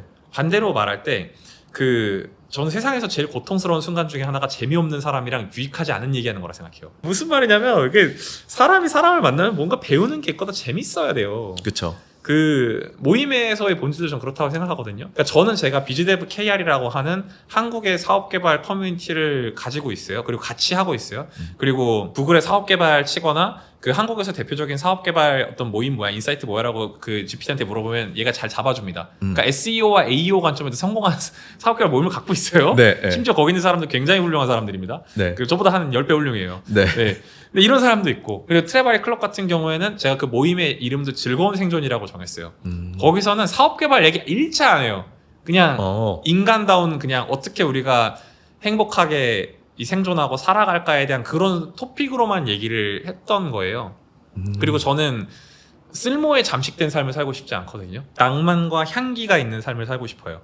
책을 읽고 노래를 부르고 낭독을 하고 맛있는 것을 먹고 정말 자연을 보고 그게 너무 좋아요. 그러니까 우리가 자꾸 이게 볼 때 어떤 네트워킹이나 이런 것들 얘기할 때 아 이거 너무 나한테 유익해, 쓸모 있어, 저 사람은 좋은 투자자야, 저 사람 나에게 유익해, 이런 관점도 물론 중요하겠지만 그것만으로 사람이 살 수 없잖아요. 그렇죠. 역설적으로 저는 재밌고 유익한 사람이 되는 게 중요하다라는 그냥 되게 뻔한 얘기를 할게요. 모임장을 하는 그 트레바리와 비즈뎁 KR이요. 비즈뎁 KR이라고 네. 하나요? 비즈데브 KR인 거죠? 네, 데브, 네, 맞아요. 그러면은 이 두 개를 볼 때 모임장으로서 이 두 개를 운영하는 방법, 네. 이 성격이 그래도 여기가 좀 유익한 것 같고 네. 이거는 재미있는 것 같다는 생각이 좀 들긴 정확해요. 하는데, 예. 그 두 개를 채우기 위해서 좀 이렇게 모임을 만들었다고 보면 될까요? 뭐 일단은 즐거운 생존은 제가 1년 동안 했었고 트레바리에서 했었고 되게 제가 평소라면 일로 못 만날 재밌는 분들을 많이 만났고요. 그 네. 점에서는 그게 맞고요. 그리고 비즈데브 KR은 뾰족하게 사업 개발이라는 주제를 갖고서 진짜 유익한 사람들, 근데 재밌는 사람들이에요. 놀라운 사실이 유익한 사람은 재밌기도 하더라고요. 네, 그 사람들과 작당도 하고 아침에 일어나면 힘들지만 그 가끔 토요일 아침에 커피 먹으면서 한강 뛰기도 하고 네. 그런 것들을 하고 있어요. 그러니까 사실은 이제 제가 비즈뎁 KR 쪽에 조금 더 제가 더 많이 관심을 가지고 더 많이 팀 빌딩을 하려고 하고 있는데 왜 그런가라고 하면은 저는 밀도와 넓이의 얘기를 드리고 싶거든요. 네. 그러니까 이것도 약간 SLG와 PLG의 제 철학과 같이 가는 것 같은데 네. 저는 밀도가 웬만한 경우에 넓이를 이긴다고 생각해요. 그러니까 제가 비즈뎁 KR을 했을 때 블로그를 통해서 콘텐츠로는 넓이를 만들고 오프라인 모임으로는 밀도를 만든다라는 큰 가설이 있었어요. 전략이 있었고. 네. 근데 여기서 보통 되게 프로덕트 베이스나 아니면 콘텐츠 마케팅에 되게 천착한 베이스로는 엄청 여기에서 빨리 트래픽 만드는데 생각했을 거예요. 근데 저는 주머니에 손 넣고 트래픽 만드는데 아무 관심이 없었어요. 아무 관심 없는 건 좀 심하고 1 정도 관심이 있었고 본질은 진짜 한국에서 사업 개발을 잘하고 창업을 해봤거나 훌륭한 사람들과 진짜 어떤 얘기든 나눌 수 있는 되게 좋은 밀도 높은 모임을 만들어야겠다. 그럼 어느 정도 얘기가 나오냐면요. 예를 들면 뭐 너무 구체적으로 말하면 특정이 되니까 네. 이런 얘기 해볼게요. 자, 여기에 엄청 비싼 저 냉장고가 있습니다. 네. 저 냉장고를 렌탈로 사요. 예를 들면 렌탈로 샀을 때 6년 동안 예를 들면 600만 원이라고 쳐볼게요. 너무 싼가? 네, 6년 동안 600만 원? 아무튼 네. 좀 애매하네요. 네. 3년 동안 400만 원이라 하겠습니다. 네. 3년 동안 400만 원이에요. 그런데 일시금으로 사면은 얼마에 살 수 있어요? 더 싼 가격에. 그러면은 그게 왜 그 가격인지를 그 숫자의 근거를 아는 사람이 이 모임에 있어요. 그러니까 네. 이런 사람들을 모아놨을 때 예를 들면 캐펙스 비즈니스라는 걸 네, 해요. 네. 예를 들면 되게 먼저 선투자가 들어가고 그 선투자를 기반으로 해서 계속해서 이렇게 감가. n분의 1 치면서 계속해서 금융소득을 만들어내는 그런 영역도 존재하고 네. 아니면은 이런 오프라인 공간이 있을 때 그 공간을 베이스로 사업을 전개하는 분도 존재하고 반대로 극단적으로 네. B2C에서 그냥 계속해서 그 트래픽을 만드는 분도 존재하고 저는 GPT한테 물어볼 수도 있지만 네. 그 시장을 실제로 오랫동안 있으면서 성과를 냈던 사람을 당장 지금 오늘 전화하면 바로 찾을 수 있어요.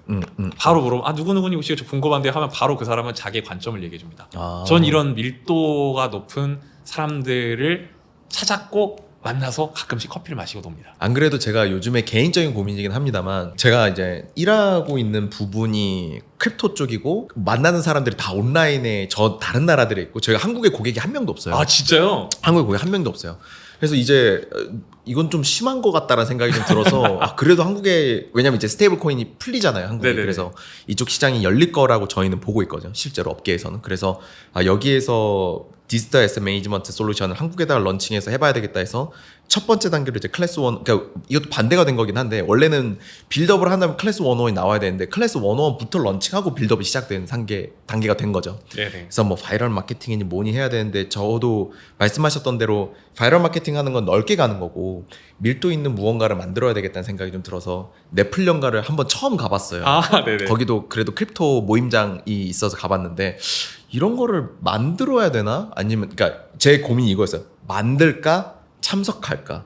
그러니까 내가 모임장의 영역으로 들어가야 되는 건지 참석자로 여러 개를 가는 게 좋은 건지 물론 둘 다면 물론 좋겠지만 뭐가 좋은 건지 장단점이 물론 어떤 건지 제가 정확하게 몰라겠을 것 같고. 저는 사실 네. 되게 굉장히 감각적으로 살거든요. 그냥 감대로 살긴 하는데 네. 근데 그 감에 기반해서 했던 행동에는 네. 제가 당시엔 언어화할 수 없었지만 알고 보니까 직감적인 가설이 존재했더라고요. 네. 무슨 말이냐면 예를 들면 트레바리 클럽에 대한 얘기를 해볼게요. 네. 트레바리 클럽에서 제가 매 클럽 시즌마다 20명을 가장 쉽게 모을 수 있는 방법은 저의 전문성에 기반한 얘기라는 거예요. 사업 개발이나 등등 etc. 네. 근데 저는 죄송하지만 사업 개발 모임을 거기서 할 생각이 없었거든요. 그거는 다른 제가 만든 커뮤니티에서 하는 거고 여기에서는 그냥 인간 문의 처리하고 싶은 얘기를 하고 싶었어요. 역설적으로 별로 유익해 보이지 않고 별로 쓸모 없을 것 같은 그 주제로 사람을 모았을 때 그 주제를 갖고 모인 사람들은 굉장히 나랑 잘 맞는 사람들일 것이다 라는 가설이었고 그래서 제 클럽이 리텐션이 굉장히 높았고 심지어 지금도 알룸나이 형태로 만나요. 저는 제가 굉장히 인간으로서 천착하고 관심을 갖고 있는 주제로 그냥 클럽을 모았을 때 네. 그때 여기에 그냥 왔던 사람들은 그냥 인간으로서의 우리의 같이 저랑 비슷한 고민을 하는 사람들이었고요. 네. 그 다음에 사업개발 쪽 커뮤니티도 물론 그런 분들이 있어요. 진짜 엄청 밀도 높게 있는. 네. 근데 그 오프라인에서 만날 수 있는 그분들은 그 수가 많지는 않잖아요. 그렇죠. 그래서 약간 이거는 컨셉을 정하기 중요한 것 같아요. 예를 들면은 그 커뮤니티를 빌딩을 함으로써 원하시는 게 뭐냐에 따라 다른 것 같아요. 그렇죠. 예를 들면 여기에서 내가 내 고객을 찾을 거야 네. 라고 했을 때 예를 들면 개인 레벨의 트레이더들이 고객이 아니잖아요. 그렇죠. 기관들이잖아요. 네. 그럼 기관의 관점에서 봤을 땐 저는 무조건 완전 미친 밀도로 거의 뭐 핵융합 가능한 수준의 밀도로 갈 것 같고요. 만약에 일반 고객에게 얘기한다라고 하면은 조금 더 좀 다른 걸로 갈 것 같아요. 예를 들면 좀 중거 집단을 얘기해 보면 내가 만나고 싶은 사람은 누구냐, 그 사람들의 공통된 특징이 뭐냐, 그리고 나와 공유하는 속성이 뭐냐로 갈 것 같아요. 쓸모의 관점에서만 보면은 되게 커뮤니티가 되게 차가워지거든요. 시적인 관점으로 보면은 이미 재미가 없어져 버리는 것 같아서. 그러니까 근데 네. 제일 중요한 게 내가 지금 개 바쁜데 네. 내가 하기 싫은 거를 내 스스로 해야 되냐는 거예요. 그렇죠. 가뜩이나 인생은 피곤한데. 한번 그 부분도 한번 고민을 좀 해봐야 되겠네요. 다시 이제 그 일 얘기와 이제 개인의 어떤 이런 거를 돌아가서 여쭤보면은 지금 이제 희철님께서 엄청 바쁘시잖아요. 이게 보면은 그쵸. 이것도 하고 저것도 하고 왜냐면은 BD 해두면은 HQ BD면은 사실상 이것저것 해야 될 일도 회사에 너무 많고 퇴근이 아닐 것 같고 당연하죠. 네, 모임장도 하고 있고 궁금한 것들 물어볼 수 있는 사람들도 그래도 만나서 할 수 있는 얘기들도 물론 있겠지만 그런 것들을 다 하려고 하는 어떤 최종적인 어떤 물론 이제 최종적인 목표는 사람마다 다 바뀌고 하겠지만 네. 시철님께서 바라보는 최종적인 어떤 골은 어떤 거를 좀 바라보고 가시나요? 되게 뜬금포였겠지만 전 책을 쓴 바가 있거든요. 저희 29살 때 쓰기 시작해서 31살에 출간했던 책이 있어요. 네. 그 책의 제목은 제대로 살기란 어렵다라는 책이었습니다. 그 그 책은 네. 이런 질문을 시작해요. 제대로 살고 싶은데 우리는 그 방법을 찾으려 하잖아요. 네. 전 반대로 생각했어요. 제대로 살지 못하는 이유를 서거해보자. 책의 부제가 뭐냐면 제대로 살기란 어렵다가 제목이고 부제가 삶에서 만나는 크고 작은 다양한 어려움에 관하여거든요. 그러면은 삶에서 만나는 크고 작은 다양한 어려움들을 한번 쭉 써보고 그걸 한번 그룹핑해봤어요. 삶이 어려운 이유는 나 때문에 어렵거나 내 주변의 관계, 친구나 엄마와의 갈등 때문에 어렵거나 아니면은 코로나나 이 글로벌 금융위기 같은 세계적인 이유 때문에 어렵거든요.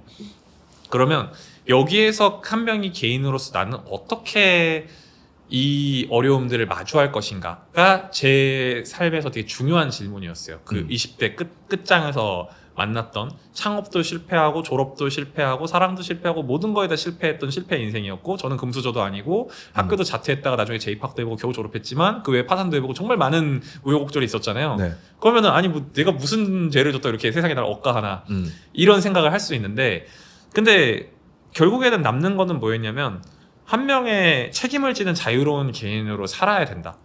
그때 던졌던 질문이 지금 다시 유효해요.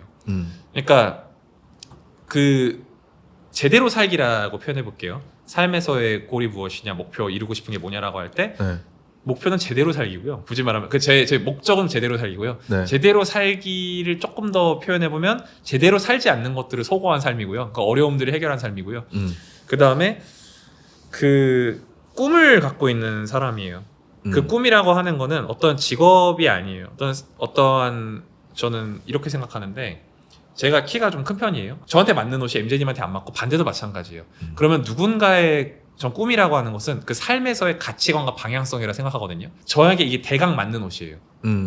꿈도 마찬가지라 생각해요. 저에게 맞는 꿈이란 저에게 맞는 삶의 가치관과 삶의 방향성이에요. 그거를 찾고 그것대로 살고 그렇게 해서 시간 지났을 때 나는 되게 세상에 혹은 내 주변에 나 자신에게 많은 공헌을 했고 행복감을 느꼈어. 그럼 충분히 잘 산 거 아닌가? 예를 들면 저는 이런 거 많이 봐요. 되게 창업하시는 분들 중에 세상을 바꿀 거야. 많죠. 근데 세상을 바꾸기 위한 것 자체에 심취해 있는 것 아닌가? 경영경제서적도 좋아하지만 저는 옛날 막스 베버 선생님이 썼던 막 그런 책들도 되게 좋아했거든요. 좀 더 사회학적인 내용들, 네. 좀 에세이도 좋아했고. 막스 베버가 직업으로서의 학문이랑 직업으로서의 정치라는 책을 썼어요. 정확하게는 구술 강의록이에요. 그거 되게 이렇게 타이핑되어 있는 그런 강의록인데 거기에 막스 베버가 이런 얘기를 해요. 비창조적 흥분 상태. 이 개념이 너무 한국어로 찰지게 번역돼서 좋은데 그러네요. 이런 얘기도 하죠. 어떠한 신념이나 이념이 수단을 그러니까 어떠한 목적이 수단을 얼마나 정당화할 수 있을지는 아무도 모른다. 라고 하는 건데 저는 어떤 생각을 가지냐면 어떤 이념이든 그러니까 내가 창업을 해서 세상을 구하겠어든 그 이념 자체가 자꾸 그 수단을 자꾸 정당화하는 거예요. 목적지향적 목표지향적으로 하는 순간 너무 그것만 보는 순간 어쩌면 이것도 수단을 합리화하기 위한 어떤 한 이념이 된 게 아닌가? 그 이념 자체가 나의 삶과 내 주변과 혹은 내 세상 자체에 너무 많은 형태의 좀 합리화를 만들어내고 있는 건 아닌가? 어쩌면 이것은 비창조적 흥분 상태가 아닌가? 라는 질문을 항상 스스로에게 우리 조직에게 혹은 우리 사회에 던질 수 있어야 된다고 생각해요. 저는 그게 진정한 자유인이라고 생각해요. 그래야 된다고 생각해요. 그런 질문을 던질 수 있는 사람이 그런 개인이 되는 게 저에겐 자유예요. 저는 그 상태를 계속 지키고 싶고 그게 저의 꿈이에요. 생각보다 되게 문과적 성향이 세기도 하기도 하면서 이과적인 성향도 갖고 있는 것 같아요. 전공이 어떤 거였었다 그랬죠? 저 전공은 경영 전공을 경영 전공이시죠. 네. 문과적 성향도 좀 있는 것 같아요. 사실 이런 질문들 항상 드리는데 보통 이제 오셨었던 거의 모든 대표님들이 굉장히 티적인 말씀만 하고 가셨었던 경험이 있어갖고 근데 좀 신선했었던 관점과 시각이었었던 것 같아서 저는 너무 재밌었었고요. 혹시 이제 추가적으로 제가 놓친 부분이나 혹시 말씀하고 싶었었던 내용들이 또 있을까요? 그 되게 좀 저가 주변인적 정체성을 갖고 있다는 생각을 하거든요. 주변인적 정체성이요? 네, 그러니까 물론 뭐 네. 저는 한국 사회에서 어떻게 보면 네. 주류죠. 왜냐하면 남성으로 태어났고 네. IT 씬에서 그냥 적당하게 매니저로 잘 살고 있으니까 어쩌면 주류일 수도 있어요. 근데 보기에 따라서 이 정서적으로는 어쩌면 주류가 아닐 수 있겠구나 생각을 하거든요. 무슨 말이냐면 저는 계속해서 쓸모를 증명하는 사람이에요. 네. 고객의 성공에 공헌하는 사람이고 그 자체에서 굉장히 많은 행복감을 느끼는데 근데 한편으로는 어떤 나는 창업을 해야겠어, 난 승진을 해야겠어 그 자체가 본질적 목표가 아닌 거예요. 혹은 돈을 좀 많이 벌고 싶거든요. 한 1,000억 갖고 싶어요. 그렇게 하는데 그거 자체가 과연 내 인생에서 목적이냐 목표냐라고 할 때 그것도 아닌 것 같은 거예요. 그거보다 그 자유인으로서 사는 게 훨씬 중요하다는 생각이 있는 거고 그 자유를 지키기 위한 만큼의 돈이면 좋겠구나라는 그런 되게 아니라는 생각을 해요. 네. 그럼 사람들은 이렇게 말하겠죠. 야, 독하게 돈만 벌어야지 그 돈을 벌 수 있는 거야.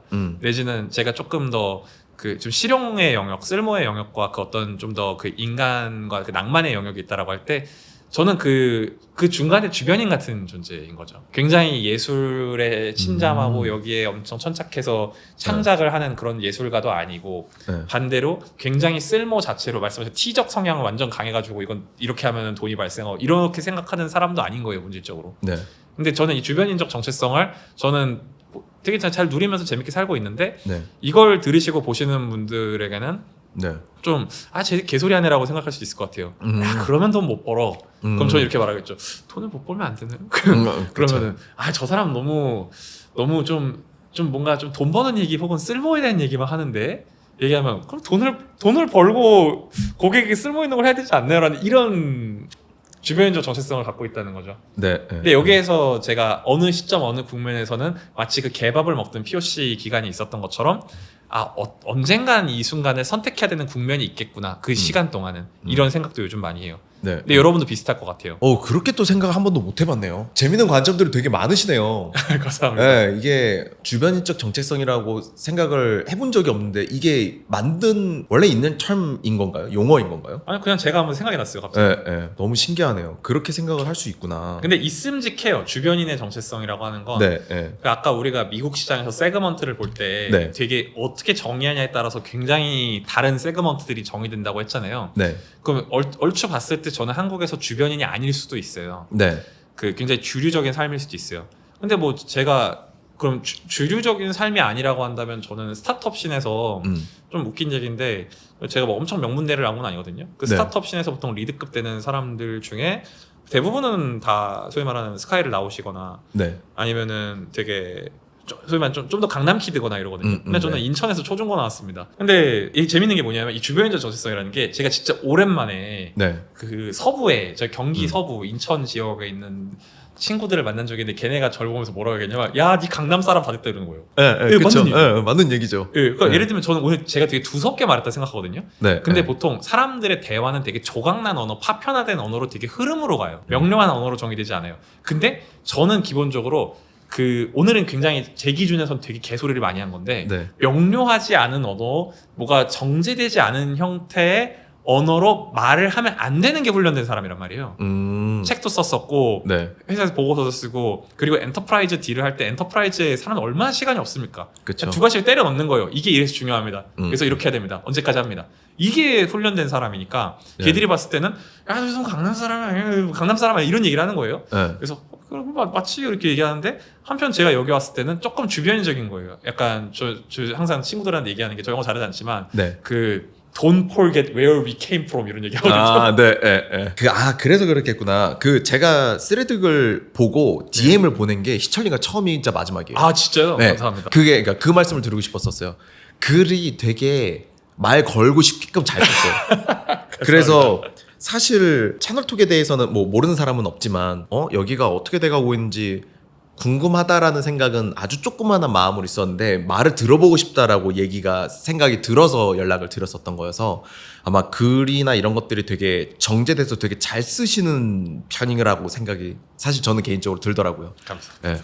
저는 사실 글을 쓰면은 엄청 냉정하고 딱딱하게 나오는 케이스여갖고 그 재능이 사실은 엄청 부러운 재능인데 감사합니다. 저는 그렇지가 못해갖고 이제 팟캐스트에 훨씬 더 편함을 좀 느끼긴 합니다.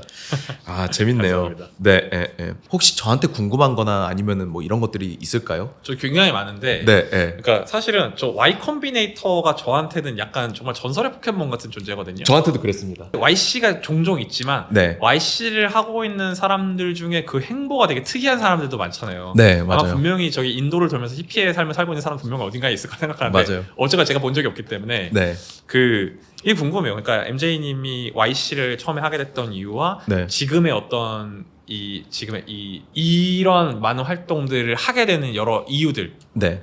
이것들이 되게 궁금한 거죠. 네. 저는 그냥 되게 감각이고 끌림 때문일 거라 생각도 하는데 희철님께서 하셨었던 인터뷰를 저도 보니까 이게 공감이 되는 부분이 너무 많았었던 게 저도 너무 많이 망했었거든요. 너무 많이 망해서 막 죽을 것 같이 못 살겠다 이러다가 뭐 비톡 쪽에서 계속 전화 오고 이러다가 이제 아동복으로 사실은 펀딩을 맨 처음 받았었던 게 프라이머였었어요. 아마 아시겠지만 프라이머, 스트롱, 디캠프 받고 아동복을 2년 운영하다가 첫 매각을 아동복을 했었고요. 그러다가 그 매각한 돈에 다시 재투자해서 다시 이커머스를 만들어서 크런치 프라이스를 만들어서 크런치 프라이스가 네이버 쇼핑 그때 막 나왔을 때였었어요. 근데 거기다가 제품들 이 사람들 입점시켜서 뿌리기 시작했는데 그때가 우리가 소매가 도매가 열어주는 솔루션을 했었어요. 지금 쿠팡 가면 더 사면은 가격 내려가잖아요. 그 UX를 저희가 맨 처음 했어요. 왜냐면 미국이 제타컴이 만든 UX예요. 그 우리가 맨 처음 해서 저희가 네이버 쇼핑 80이었었어요. 근데 그 80위 안에 쿠팡, 위메프, 티몬 쭈루룩 해서 저희가 80위였었어요. 무신사 하나 무슨 하나 투어 이런 애들 사이에 저희가 있었었고 그거를 또 팔았어요. 그거 셀러허브한테 팔았고 그러고 나서 이걸 왜 팔았냐면 저희가 판매자 쭉 많은데 마진이 제일 높고 제일 잘 팔리는 제품이 중국 직구 상품들이었어요. 지금으로 보면 이제 테무랑 알리익스프레스가 그렇네요. 그 당시에는 한국에 아직 들어오진 않았었고 그래서 그걸로 펀딩을 또 한 8억 정도를 받았고 했는데 코로나가 터진 거예요. 올 때 코로나. 올때 항상 코로나. 문제인 올 때 코로나. 네. 근데 해보니까 제가 항상 갖고 있었던 갈증은 이게 한국인으로서의 창업자가 갖고 있는 모든 사람들의 갈증일 텐데 미국에서 VC들이 안 만나줘요.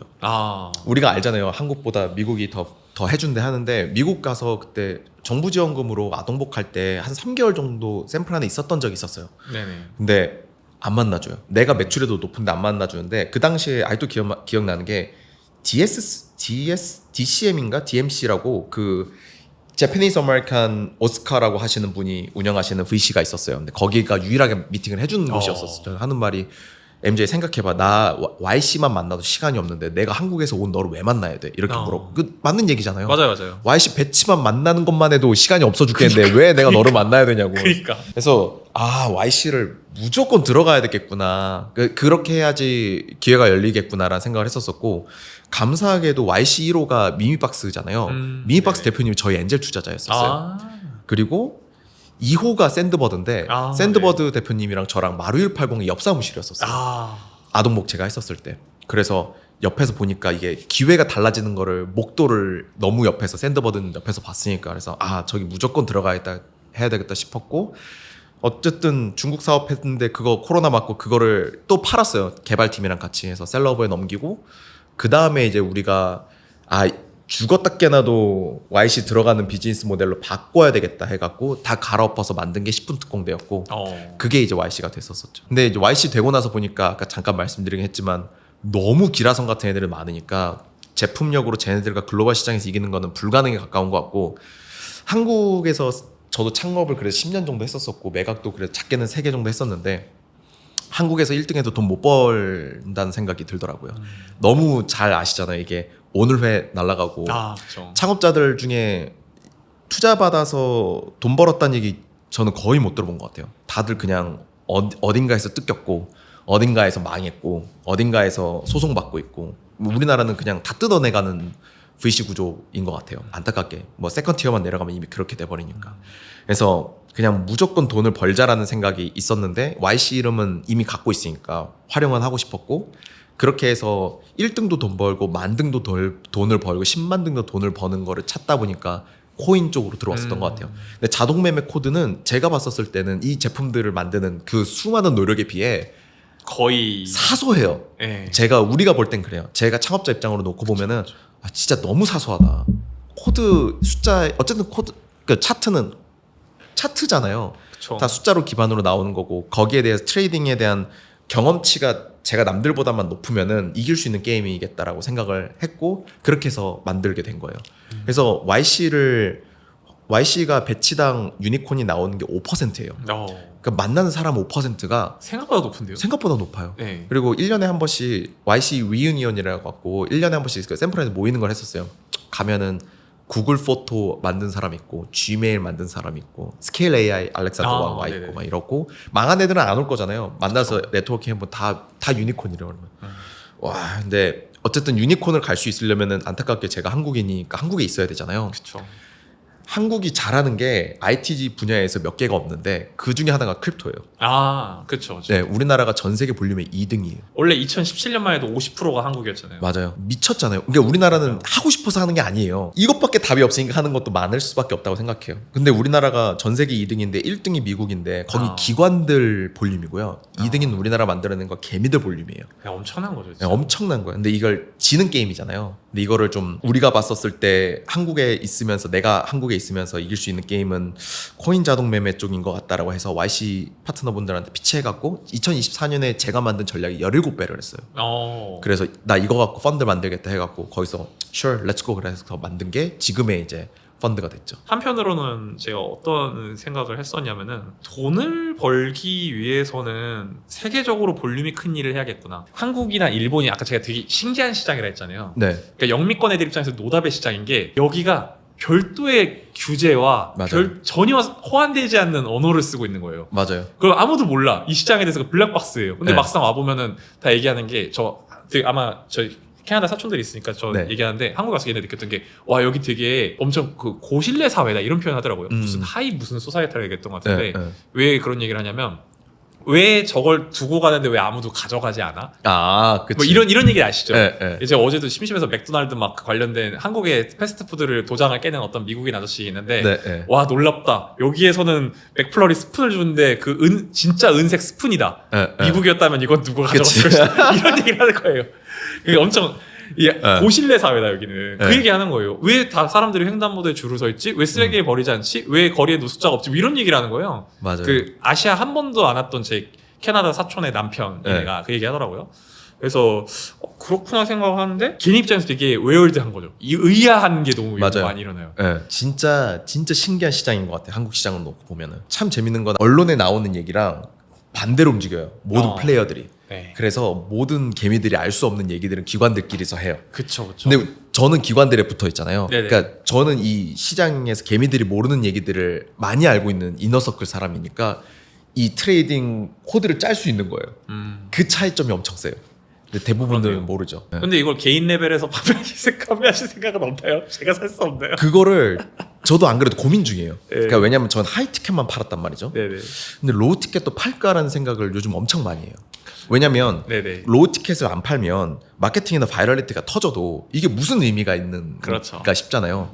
그리고 로우 티켓을 안 팔면 유니콘으로 갈 수 있는 방법이 잘 없어요. 근데 그 여기서부터는 네. 그 질문이 스스로한테 중요한 것 같아요. 난 유니콘이 가고 싶으냐? 네, 나의 부는 이 정도로 충분하냐? 아니면 더 만들어야 되냐? 네, 그 부를 이루는 목적은 무엇이냐에 대한 질문에 대해서 네. 나 유니콘 데카콘 가야 되라는 예스가 나와야지만 할 수 있는 선택인 것 같거든요. 맞아요. 저는 무조건 가려고 그래요. 저는 인생의 목표가 한 번은 유니콘 찍고 싶다요. 실리콘밸리에 가면 유니콘 애들만 따로 모이는 테이블 따로 있잖아요. 힘 받는다. YC 내부에서도 유니콘 애들은 따로 모여요. YC 내부에서도. 그렇군요. 네, 데카콘 애들 따로 모이고. 아, 네, 근데 그게 되는 게 YC예요. 그렇네요. 근데 5%는 저기 들어간다는 소리잖아요. 그렇죠. 근데 거기에서 들어가서 YC 파트너에 한국인이 한 번 정도 있으면 너무 좋지 않을까라는 생각이 좀 들어요. 한국인이 거의 없으니까. 네, YC에 1년에 한국인 들어가는 게 하나 두 개밖에 없어요. 제가 아비트라지가 있다고 보거든요. 그럼요. 그러니까 어쨌거나 아비트라지는 어떤 형태로든 해소가 되잖아요. 네.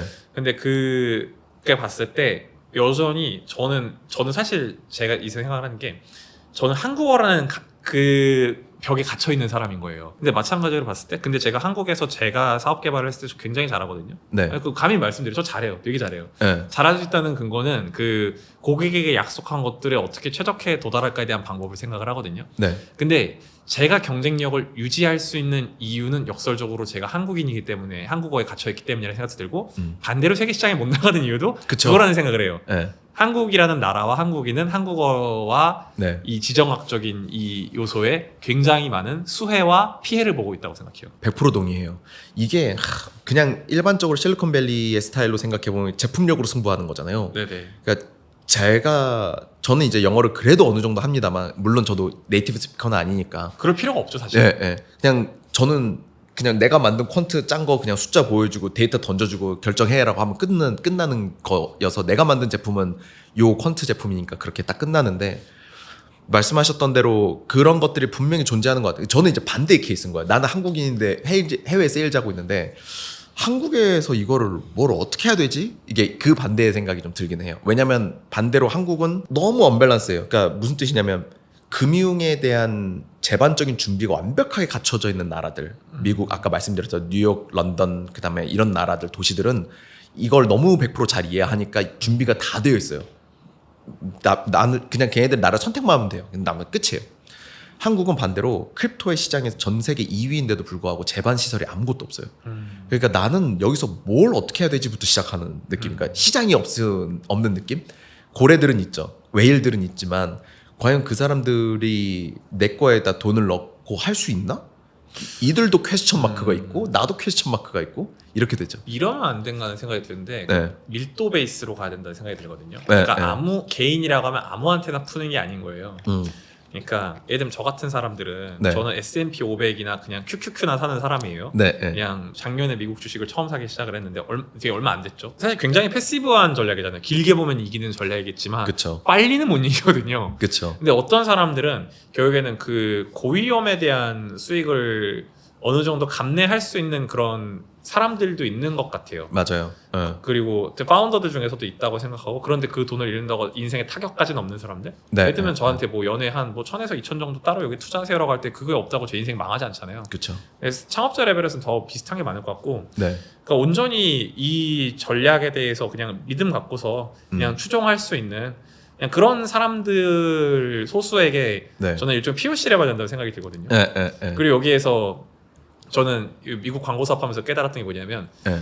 신규 광고를 만드는 것도 중요한데요. 네. 리텐션도 진짜 중요한 거예요. 네. 광고하면 하나의 티켓 사이즈가 몇만 달러 나오거든요. 네. 저를 믿기 때문에 5만 달러, 4만 달러 쏘는 거예요. 그쵸.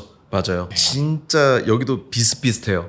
네, 왜냐면은 내 퀀트 전략을 왜냐면 퀀트가 많으니까. 근데 그 사람이 결국 내 거에 사는 거는 내가 하는 거를 아는 사람들이 대부분 이제 구매를 지금까지 했었었고 기관들은 그냥 숫자만 보고 판단할 수밖에 없고. 그렇죠.